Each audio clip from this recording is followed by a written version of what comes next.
this video, I will demonstrate how CABAM can be used to find the best match between two sets of records. Why do we do this? Well, there could be non-standardized master data which will cause reporting issues, or it may also result in unnecessary duplication of effort, or it may cause operational delays. Let's take an example where company A has finished goods and it sells them to company B, perhaps in the same group, and that becomes raw materials in company B.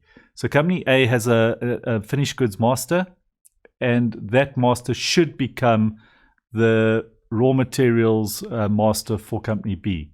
Now you can see record 1 over here, ABC becomes 101 ABC, so that record now exists in both those databases.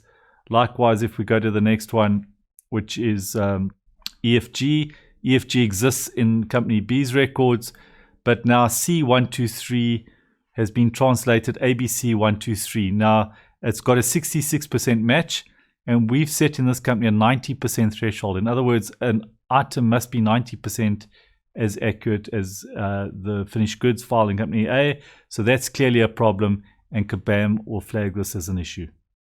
So let's have a look at this in a little bit more detail.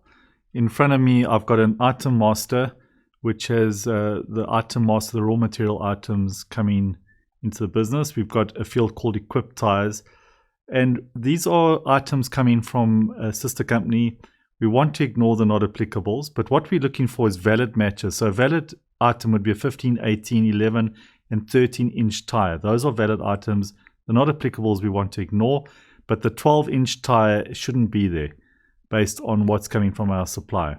So what we're going to do is we're going to go into CABAM and we're going to say tires in raw materials master must match our supplier's finished goods descriptions.